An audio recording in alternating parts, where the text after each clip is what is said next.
Oman breaking ന്യൂസിലേക്ക് സ്വാഗതം. ഒമാനിലെ വിവിധ വാർത്തകൾക്കായി ഈ ചാനൽ സബ്സ്ക്രൈബ് ചെയ്യൂ. സിറിയക്കെതിരെയുള്ള ഉപരോധങ്ങൾ പിൻവലിക്കുമെന്ന് US president Donald Trump Saudi അറേബ്യയിൽ പ്രഖ്യാപിച്ചത് മേഖലയിൽ ആശ്വാസമായി. റിയാദിൽ ഗൾഫ് US ഉച്ചകോടിക്ക് തൊട്ട് മുമ്പാണ് പ്രഖ്യാപനം. സൗദി അറേബ്യ, UAE തുടങ്ങി ഗൾഫ് രാജ്യങ്ങൾ ഇതിനെ സന്തോഷത്തോടെയാണ് സ്വാഗതം ചെയ്തത്. ബഷാർ അൽ അസദിന്റെ ഭരണം അവസാനിച്ചത് അമേരിക്കയ്ക്ക് സ്വീകാര്യമായ രാഷ്ട്രീയ സാഹചര്യം സിറിയയിൽ ഒരുക്കിയിരുന്നു. സിറിയൻ ഭരണാധികാരി അഹമ്മദ് അൽ ഷറയെയും ട്രംപ് കണ്ടു. ഗൾഫ് രാജ്യങ്ങൾക്കും US-നും സിറിയയിൽ നിക്ഷേപ താൽപ്പര്യമുണ്ട്. സംയുക്ത നടപടിയും പ്രതീക്ഷിക്കാം. സിറിയ ഇസ്രായേലുമായി സമാധാന കരാർ ഉണ്ടാക്കണമെന്ന് ട്രംപ് ആവശ്യപ്പെട്ടിട്ടുണ്ട്. ഉച്ചകോടിക്ക് മുന്നോടിയായി സൗദി കിരീടാവകാശി സൽമാൻ ബിൻ മുഹമ്മദ് മുമ്പാകെയായിരുന്നു ട്രംപിന്റെ പ്രഖ്യാപനം. സിറിയക്കെതിരെയുള്ള ഉപരോധം നീക്കാനുള്ള അമേരിക്കൻ പ്രസിഡന്റ് ഡൊണാൾഡ് ട്രംപിന്റെ പ്രഖ്യാപനത്തെ ഒമാൻ സ്വാഗതം ചെയ്തു. സിറിയയിലെ സഹോദര ജനതയ്ക്കും സർക്കാരിനും വികസനവും സമൃദ്ധിയും കൈവരിക്കാൻ സഹായിക്കുന്ന സുപ്രധാനമായ ഒരു ചുവടുവെപ്പാണ് ഈ തീരുമാനമെന്ന് ഒമാൻ വിദേശകാര്യ മന്ത്രാലയം ഔദ്യോഗിക പ്രസ്താവനയിൽ വ്യക്തമാക്കി. മേഖലയിലെ സ്ഥിരത പ്രോത്സാഹിപ്പിക്കുന്നതിനും അതുവഴി സിറിയയുടെ രാഷ്ട്രീയപരവും സാമ്പത്തികപരവുമായ പുനരുജ്ജീവനത്തിന് പിന്തുണ നൽകുന്നതിനും പരിശ്രമം നടത്തിയ എല്ലാ സഹോദര രാഷ്ട്രങ്ങളെയും ഒമാൻ അഭിനന്ദിച്ചു. ഒമാനിൽ വർദ്ധിച്ചു വരുന്ന താപനിലയെ തുടർന്ന് ചിക്കൻ പോക്സ് പോലുള്ള സീസണൽ രോഗങ്ങൾ റിപ്പോർട്ട് ചെയ്യപ്പെടുന്ന സാഹചര്യത്തിൽ വിദ്യാർത്ഥികളുടെ ആരോഗ്യവും ക്ഷേമവും കണക്കിലെടുത്ത് പ്രവൃത്തി സമയത്തിൽ മാറ്റം വരുത്തിയതായി ഒമാനിലെ വിവിധ ഇന്ത്യൻ സ്കൂളുകൾ. രക്ഷിതാക്കളുടെ വർദ്ധിച്ചു വരുന്ന ആശങ്ക കൂടി പരിഗണിച്ച് സ്ഥിതിഗതികൾ അവലോകനം ചെയ്ത് തീരുമാനമെടുക്കാനുള്ള ഇന്ത്യൻ സ്കൂൾസ് ഡയറക്ടർ ബോർഡിന്റെ നിർദ്ദേശത്തിന്റെ കൂടി അടിസ്ഥാനത്തിലാണ് സ്കൂൾ സമയം പുനർക്രമീകരിച്ചിരിക്കുന്നത്. പുതിയ സമയക്രമം ഇന്നു മുതൽ പ്രാബല്യത്തിൽ വരും. മസ്കറ്റ്, ഡാർസെറ്റ്, വാദി കബീർ ഇന്ത്യൻ സ്കൂളുകളിൽ നിന്നും നൽകിയ സർക്കുലറിലാണ് ഇക്കാര്യം വ്യക്തമാക്കിയത്. സുരക്ഷിതവും അനുകൂലവുമായ പഠന അന്തരീക്ഷം ഉറപ്പുവരുത്തുന്നതിനായാണ് നടപടിയെന്നും മുഴുവൻ ക്ലാസുകളിലെയും സമയക്രമത്തിൽ മാറ്റം വരുത്തിയതായും പ്രിൻസിപ്പൽമാർ രക്ഷിതാക്കൾക്ക് അയച്ച സർക്കുലറിൽ വ്യക്തമാക്കി. ISM-ൽ ബാൽവത്തിക്ക മുതൽ 2ാം ക്ലാസ് വരെ രാവിലെ 8:15 മുതൽ 10:45 വരെയാണ് ക്ലാസ് സമയം. 1 മുതൽ 4 വരെ ക്ലാസുകളിൽ രാവിലത്തെ ഷിഫ്റ്റിൽ രാവിലെ 7:50 മുതൽ 11 വരെയും ഉച്ചയ്ക്ക് ശേഷമുള്ള ഷിഫ്റ്റിൽ ഉച്ചതിരിഞ്ഞ് 3 മുതൽ വൈകിട്ട് 6 വരെയുമാണ് ക്ലാസ് സമയം. 5 മുതൽ 8 വരെ ക്ലാസുകളിൽ രാവിലെ 7 മുതൽ ഉച്ചയ്ക്ക് 12 വരെയും 9 മുതൽ 12 വരെ ക്ലാസുകളിൽ രാവിലെ 7 മുതൽ ഉച്ചയ്ക്ക് 12:15 വരെയുമാണ് ക്ലാസ് സമയം. പുതുക്കിയ ഷെഡ്യൂൾ അനുസരിച്ച് ആവശ്യമായ ഗതാഗത ക്രമീകരണങ്ങൾ ഒരുക്കണമെന്നും രക്ഷിതാക്കളോട് പ്രിൻസിപ്പൽ ആവശ്യപ്പെട്ടു.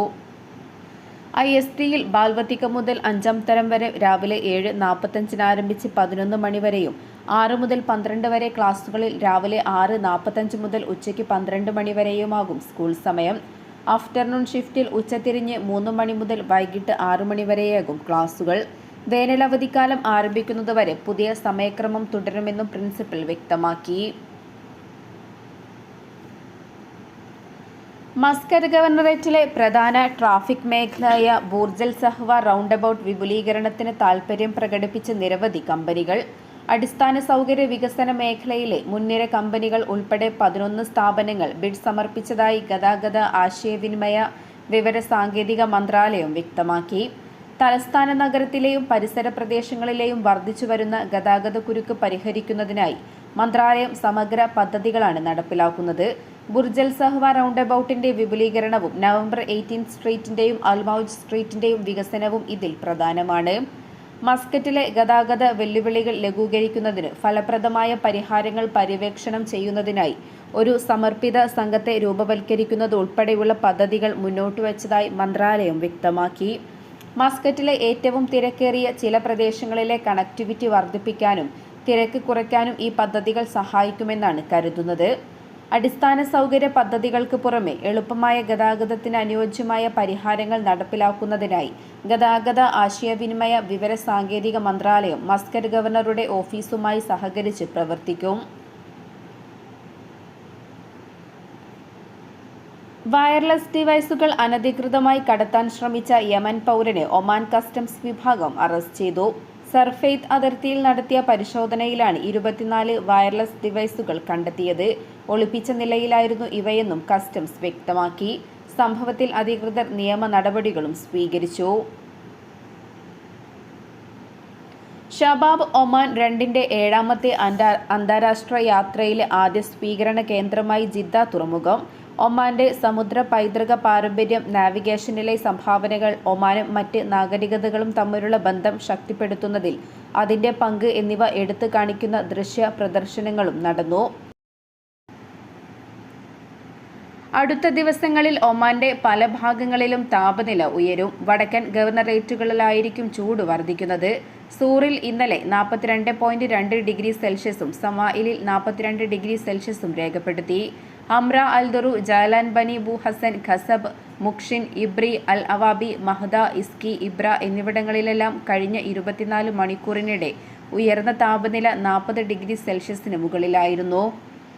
തുറസായ സ്ഥലങ്ങളിൽ ജോലി ചെയ്യുന്ന നിർമ്മാണ തൊഴിലാളികൾക്കാണ് ചൂട് കൂടുതൽ ബുദ്ധിമുട്ടുണ്ടാക്കുന്നത്. മധ്യാഹ്ന വിശ്രമ സമയം ആരംഭിക്കാത്തതിനാലാണിത്. ചൂട് കൂടുന്ന സാഹചര്യത്തിൽ നേരത്തെ തന്നെ വിശ്രമവേള വേണമെന്നാണ് പലരും ആവശ്യപ്പെടുന്നത്. നിർമ്മാണ മേഖലയിൽ തൊഴിലെടുക്കുന്ന ബഹുഭൂരിപക്ഷവും പ്രവാസി തൊഴിലാളികളാണ്.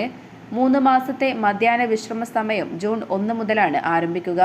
ഉച്ചയ്ക്ക് 12:30 മുതൽ 3:30 വരെയാണ് വിശ്രമവേളയുണ്ടാവുക. ഈ നിയമം പാലിക്കാത്തത് ചുരുക്കം കമ്പനികളാണ്. ഇവർക്ക് കനത്ത പിഴയും ചുമത്താറുണ്ട്. തളർച്ച, നിർജ്ജലീകരണം, ജാഗ്രതയും ശ്രദ്ധയും കുറയൽ അടക്കമുള്ളവയ്ക്ക് ചൂട് കൊള്ളുന്നത് കാരണമാകും.